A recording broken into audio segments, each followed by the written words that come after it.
All right. Good morning, everyone. It is lovely. It is lovely to sit in the circle. This morning, I'd like to talk a little bit about the three bodies of Buddha. This is a teaching that goes all the way back in our Zen tradition. We don't talk about it a tremendous amount, but the three bodies are mentioned in our meal chants, and they show up in a couple of koans, and they certainly show up in some sutra references throughout the many years. If you're interested in learning a little more of the intellectual side of the teaching around the three bodies, I really encourage you to do so. There's a fascinating body of teaching that has been written and spoken and passed on through the many, many years that Zen students have been sitting together like we are today. So I'll offer you kind of my take, just a few thoughts that I've had on the three bodies, and I'm going to use as my starting point a koan that's pretty well known. I expect you'll recognize it from The Gateless Gate. This is koan number 29. Not the wind, not the flag. Two monks were arguing about a flag. One said, "The flag is moving." The other said, "The wind is moving." The sixth patriarch happened to be passing by. He told them, "Not the wind, not the flag. Mind is moving." Not the wind, not the flag. Mind is moving. So many years ago, and I don't know what many means in this context, probably, I'll say a dozen years ago, something like that. I was probably 5 years into my practice, my like serious practice, probably at Zen Center. We had a summer retreat. If I remember I think it was a retreat, a contemporary retreat, not a traditional session. And on the second or third day, I had a one-to-one practice meeting scheduled with my teacher, Tim, and something had been slowly but surely making itself kind of known to me the first couple of days of the retreat, and I was really starting to notice it and was really confused by it. So I had formulated this question, which took a while actually to formulate, because I thought, this is a pretty sophisticated question I'm about to ask my teacher. Won't that be nice? And so I said to him, in Soto Zen, we leave our eyes open as we're doing Zazen, and we face the wall. So what I'm looking at isn't moving. And because my eyes are left open, they're cast down, my eyes themselves aren't moving either. So my eyes aren't moving, and that which I'm seeing isn't moving either. But like Tim, I've noticed that I can sort of choose where I want the focus of my attention to be within that visual field. It's sort of like I can move consciousness around without moving my eyes and without looking differently in the space, right? The field of vision isn't changing, my eyes aren't moving, but I can kind of concentrate on that lower left, or I can kind of move my focus to the sort of upper right, and so I was asking him about this, like, this is like consciousness moving in relation to the sense organ, in relation to the object, like what's actually going on here, right? So kind of a trippy question, actually. Trippy isn't always good, but kind of a trippy question, and it had really been kind of sitting with me. And so in his skillfulness, my teacher said, that's an interesting question, that's good. I actually don't remember the specifics of what he said. He probably would have said, "Oh, that's probably the teaching of the Dhatus you need to look into. We can give you, maybe a reading idea or something like that. You can look it up later." I'm much more interested in how you're feeling. How are you feeling? How's your body? What kind of thinking have you noticed? How are you treating those emotions and thoughts as they show up? Right? He did what a good Zen teacher does, which is, that's a great question. You're asking a lovely question, and it's worth spending time with, But let's not forget why we're here. This is a retreat. And let's not get lost. Because this is a place we can all get lost so easily, right? Up there in cognition. So years later, I came across the teaching of the Dhatus, and I'll talk about them really briefly. I've mentioned them before in talks. I'm the furthest thing from an expert on them, but it turns out my question for him that day was about the Dhatus. But what I want to say next is, and hopefully these threads come together. That's kind of what I like to do. In the book of Exodus, in the Hebrew scripture that's included in the Christian Bible, we have a character named Moses who, in his attempt to get closer to the infinite, ascends a mountain, and he encounters the infinite. He encounters the transcendent in the form of a bush that is burning but is never devoured by the fire. It's a powerful image.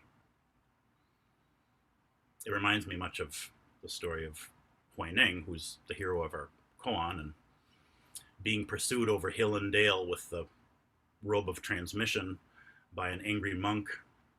And when the angry monk finally catches him, he sets the robe down and says, "I give up, you can have it." And suddenly the robe is so heavy that no human could lift it. Our traditions, our spiritual traditions, our religious traditions are full of stories that use mythological imagery and miraculous happenstance to try to point to spiritual truth. So when Moses encounters the burning bush, he asks its name. And he is told, "I am. I am that which is." So in Zen Buddhism, awareness itself, consciousness itself, is what is. That is what is. So I encourage you to notice right now your left foot. You don't need to do anything. You don't need to move. But just bring your awareness into the sole of your left foot. It's kind of nice, right? A left foot that you have. It's just there, sitting there, being a left foot, nothing special. Okay. So that foot was already there. Sensations already happening. In the field of consciousness, everything that it was feeling, everything it was sensing was already happening. It was already experiencing the aliveness of the experience of its footness, right? Already there, already happening. So this is the teaching of the Dhatus. The word here is Dhatus. These are the realms. That word is usually transmitted as the realms of awareness. And there's 18 of them, 3 for each sense. In Buddhism, there are 6 senses, right? And so with each sense, we have 3 realms. So 6 times 3 is 18. So in order for me, I'll use my the sense of vision, because that's where I started us today. In the case of me seeing an apple, in order for us to see an apple, we need 3 things. We need the object, that's the apple. We need an eye, which is an organ of sense, a sense organ. And we need consciousness to connect them. So in this case, we're going to call that eye consciousness. Right? We touch, or we know, or we connect in the field of awareness to the apple with our eyes. That's the connection. That's why we sometimes say all senses are touch. It just means all senses are contact. All senses are connection, right? So the apple can exist without being seen, and I can exist without seeing an apple. But in order to see an apple, we need apple, eye, and we need the awakeness, consciousness, awareness, to make that connection, right? Eye consciousness. That's what's happening when we're seeing an apple. So an eye exists in form, it has matter, it has structure. An eye, those beautiful eyes that you have in your head, have a birth and a death. They exist in the field of time. An apple exists in form too, right? It has matter, it has structure. An apple has a birth and a death. It exists in the field of time, right? So both I and apple have what we call the stain of matter or form, tangibility, finiteness, right? They are part of the Nirmana Kaya, one of the three bodies of Buddha.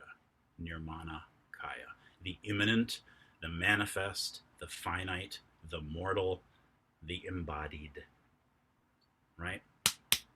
Touch it, feel it, hold it, smell it. Boom. This is the mud, right, that the lotus grows out of.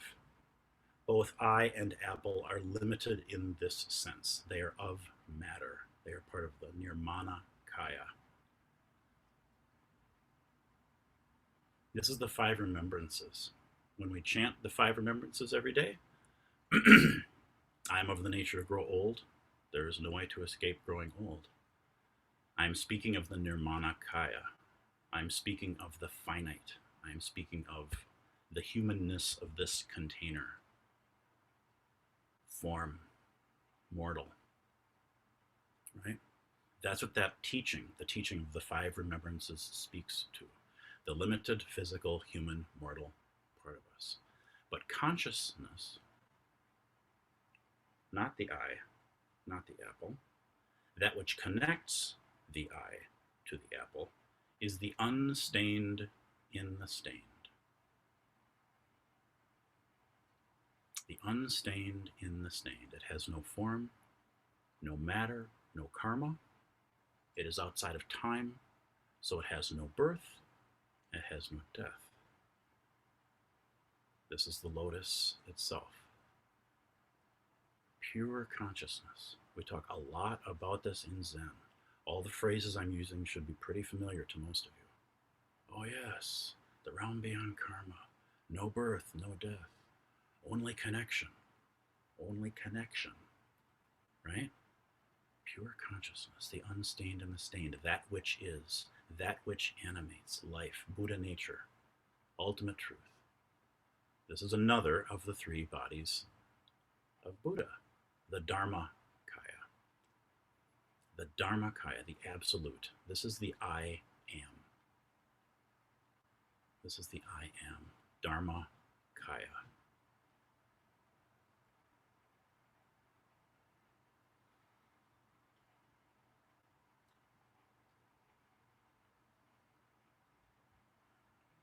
Beyond subject and beyond object, not bound by eyes or apples, moving freely, I am. Beyond subject and beyond object, not bound by eyes or apples, moving freely, I am. It sounds like an enlightenment poem or Kensho poem from somebody who's been doing a lot of Zazen, right? So, what happened when I invited you to notice your left foot, right? Just kind of go back to that moment. I just said, hey, notice your left foot. Put your awareness there. That's it. Okay, cool, we're done. I'm interested in what happened in that moment when I invited you to do that. Because only your noticing happened. That's the answer, right? Nothing. Only mind moved.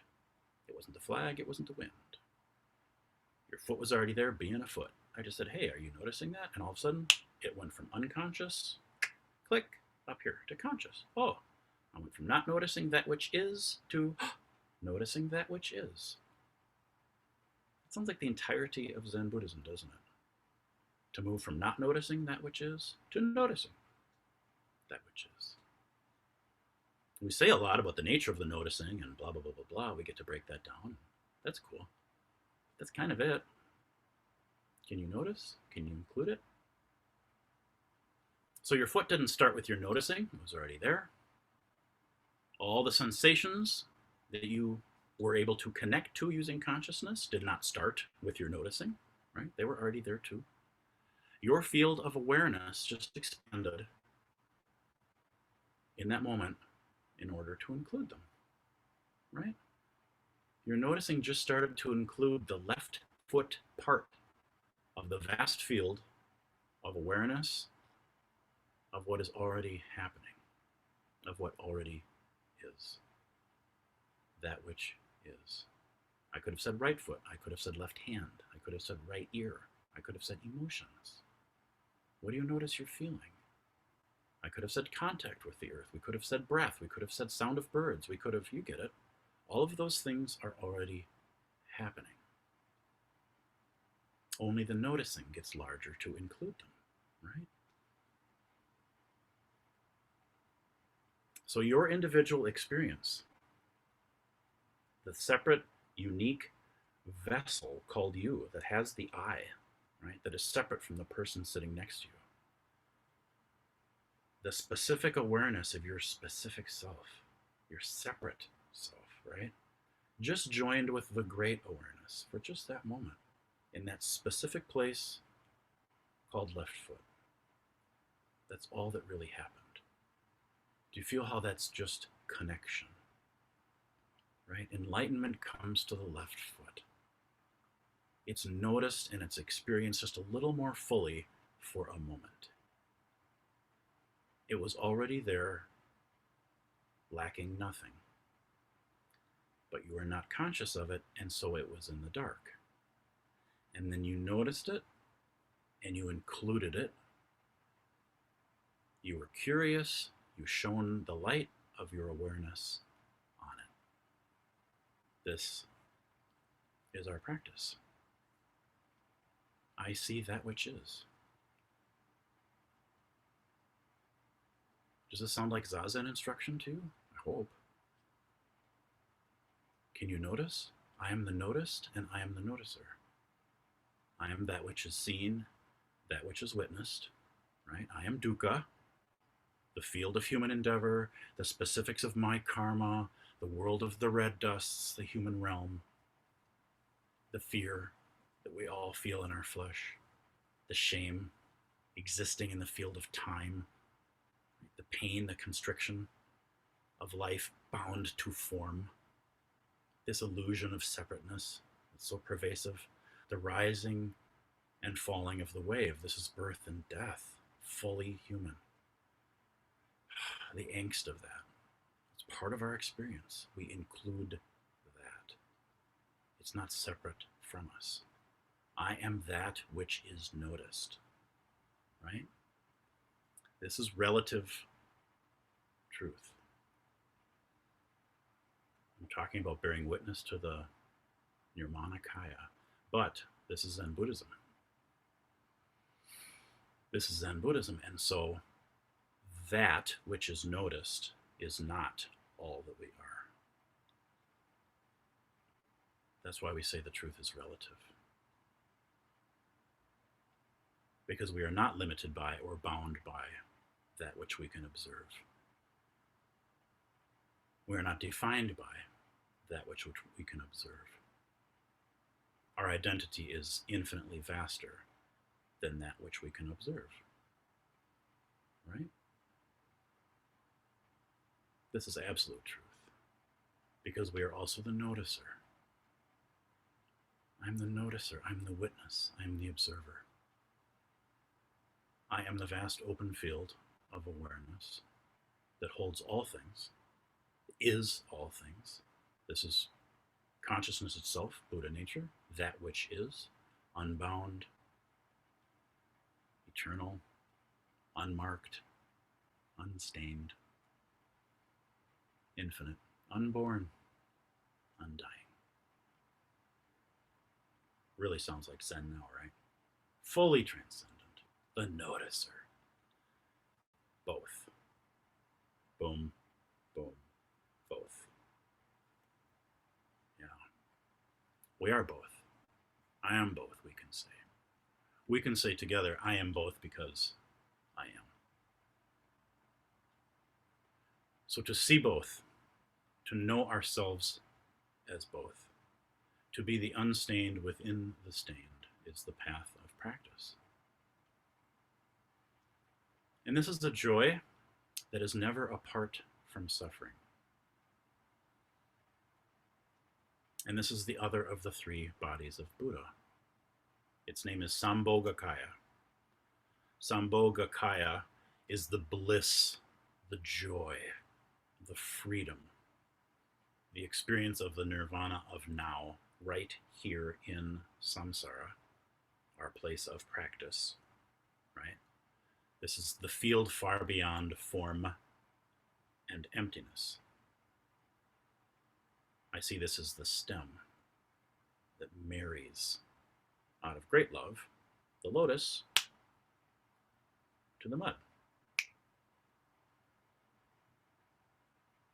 Connection, consciousness, Sambhogakaya. And it has an emotional dimension to it. That's interesting. Form, emptiness are described in non-emotional terms, usually. The Nirmanakaya and the Dharmakaya are described usually not using emotion words at all. But the third body of Buddha, Sambhogakaya, is defined by the emotion, and it's usually translated as joy. Usually translated as joy or bliss. I prefer joy in this setting, at least for the sake of this talk, because we so equate bliss with rapturous pleasure. And it obviously can be that. People have had experiences of transcendent bliss doing Zen practice. That's wonderful. The reason I personally lean toward joy is because joy, the way it's understood in our culture, the way we usually use the word joy, it's a little broader than just it's currently comfortable and I like it. Joy can be very quiet and really big and beyond preference. I think we can understand that. It's much closer to the word love in our culture than it is to the word like in our culture, right? In our culture, like is all about preference. I want more of it. Love, ideally, isn't just strong preference. That's a misunderstanding of the word. We use it that way all the time, I know. But truly, the essence of that is positive regard and connection beyond preference, way past preference. You folks love stuff, you know what I'm talking about, right? So Sambhogakaya being defined as joy, love, that feels a little closer to me, to the essence of what this is teaching. So, we are all three bodies of Buddha, of course. Of course, you knew that before I got to that part. This is Zen. We all know that one of the highest and first teachings is the thing that you're seeking for is already there. It's already you. You're Buddha. You've always been Buddha. You've never not been Buddha. You are light looking for a match. Right? We hear this over and over and over and over. I can hear it in the monks' conversation about, is it the wind? Is it the flag? Those are both objects outside. So thank God for Huineng, who comes along and goes, it's your noticing. It's inside of you. It's already in. It's already you. It's already imminent. It's you. Knucklehead. Mind. That's your nature. Mind. Right? So of course we're all three bodies. We're all three bodies of the Buddha. We're the humanness, that includes the humanness of manifest form, the birth and the death we're all experiencing, the happiness that comes from that, the grief that comes from that, the fear, the longing, everything you've experienced so far today. A lot of it, it's dense experience because it's in matter, right? The matter of the body bound in karma, the karma tide right? To the lineage of humanity, the Nirmanakaya. It's one of our three bodies. We include it in every moment. Absolutely. 100%. The owning of that, the connection to that, the compassionate response to that, the holding of that, right? Absolutely the Nirmanakaya. This is affirmed in our tradition. Do you feel how affirming that is? One of the bodies of Buddha is this: birth, death, suffering, grief, red dusts, separations, divorce, disappointment, job application, starvation, frustration. Yes. And we're reminded that's not the edge of the story. That's not the beginning or the end of the story. We are not bound by that which we can observe. So we are also the formlessness and the unbounded, and both manifest and unmanifest consciousness, Dharmakaya. You were still the foot, even though I didn't call your attention to the foot. Awareness was still present, the foot was still present. Right? Intimate with enlightenment is delusion. Intimate with delusion is enlightenment, as Dogen says.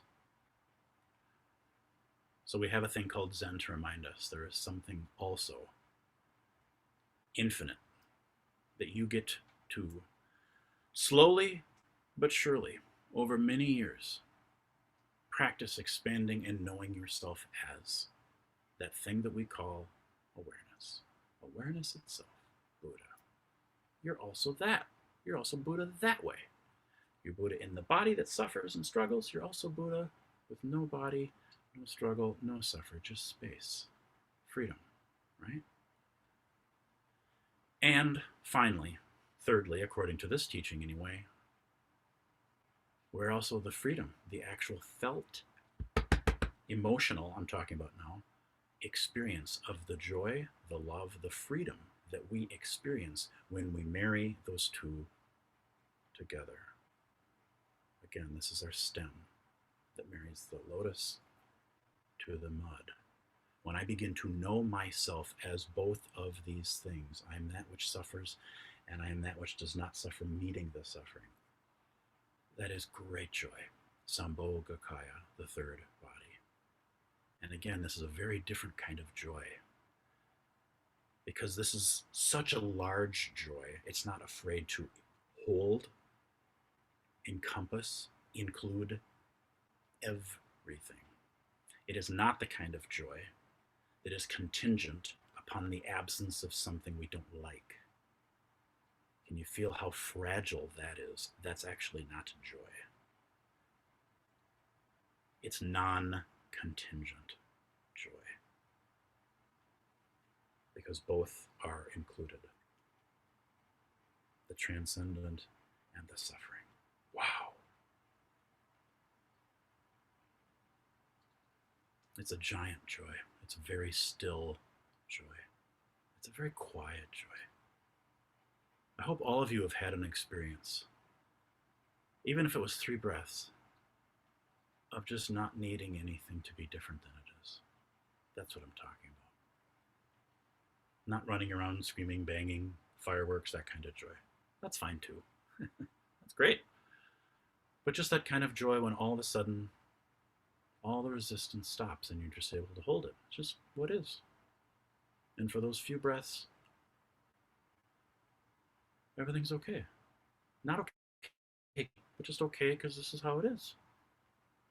Just okay because you don't need it to be any different. Your enlightenment in that moment includes suffering and doesn't ask it to change. Can you imagine? That is non-contingent peace. That is non-contingent joy. That is contentment with a capital C. And it's such a simple recipe. Zen has been saying this for 2,500 years, I guess, depending on when you imagine that this thing started. Stop wanting things to be different, and you'll start seeing things the way they are. You'll be amazed. You suffer way less. It's way different. It's a totally different relationship. Pain is still there. But wow, is your heart big right now? Not because you got your way, Just because you stopped needing it to be different. Isn't that amazing? Nothing special. That's why Zen says over and over, nothing special. There's no big thing. It's not some big thunderclap. It doesn't have to be that. The contrast here I'm trying to point to, I hope, harkens back to the Moses ascending the mountain story. Because what he saw, a bush that is on fire and never devoured, sounds like something out of a koan. It's miraculous. It doesn't make sense. It's like Manjushri's sword is described as the sword that cuts both halves into one. What? A sword that joins things? That doesn't make sense. It's a made-up thing. Yeah, I get it. It's that kind of an image. Seeing this miraculous image, what is your name? What are you? The answer is the most plain, non-special, kind of boring thing you could possibly get as an answer to such a beautiful question. I am. Anything after that will be extra. So I won't say anything. I'll just say, I am. That includes everything. Wow. Nothing special. Contentment without edges. But this is a knowing joy. This Sambhogakaya, very subtle. It is present in you now. The three bodies are present in you now, right? So when I said, hey, notice your left foot, you went, oh, right. Boom. You had no problem. It was already there. All you had to do was connect to it. The three bodies of Buddha are already there. They're already you. You always have been them. That's just your experience. So I'm inviting you to connect to them. Notice them. Is there part of you that doesn't need anything to be different? And feels a deep contentment in not needing anything to be different. Is it possible that that part is there? You just need to search around a little bit, find it. Is there part of you that is suffering because it imagines that it was born and died? I'm guessing there's a quick yes from you there. Most of us can find that. Nirmanakaya, real quick. Yep. I mostly believe that. And then we have the invitation of Zazen. Can you remember that you are consciousness itself? Just the noticer, just the witness, just the observer. This is the joy in our practice. This is the contentment in our practice. Right here in samsara, rooted completely in samsara. Connected intimately with the suffering of human life. Never apart from it. What a relief, right? What a relief. That's how I experience that, as a relief. I hope you do. It means you don't need to go anywhere. You don't need to do anything. You don't have to create a foot. You just have to notice it. It's already there. And then you intuitively know what to do. If it's in pain, you comfort it. You intuitively know what to do if it has a bad, false, untrue, delusional idea. You just correct it. It's so simple. Isn't this just Zazen? That idea that comes back and back, oh, that's not a true thing. Not true. I'll stop thinking that. I'll replace it with something that's true. That's all. So simple. I can stop striving. That's not striving. We're not describing striving. We're not describing this practice as being hard. It's not hard. Noticing. You're already doing it. Noticing takes no effort. Noticing your breath takes no effort. Zero. Noticing your body takes no effort. Noticing your emotions takes no effort. It doesn't take effort. There is no effort. It's the easiest thing in the world. The three bodies of Buddha, the easiest things in the world. Right? We have plenty of time. We have plenty of time. This present moment has no beginning or no end. And in this exact perfect expression of Buddha, you, in this exact perfect intersection of time and eternity, you, right now, as you're listening to me say this, just you, as you are, all three of you, and only you.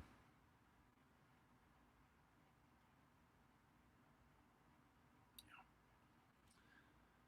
That's as much as I'd like to say today, and I'm grateful for your attention. Thank you very much. I know we have quite a few announcements today.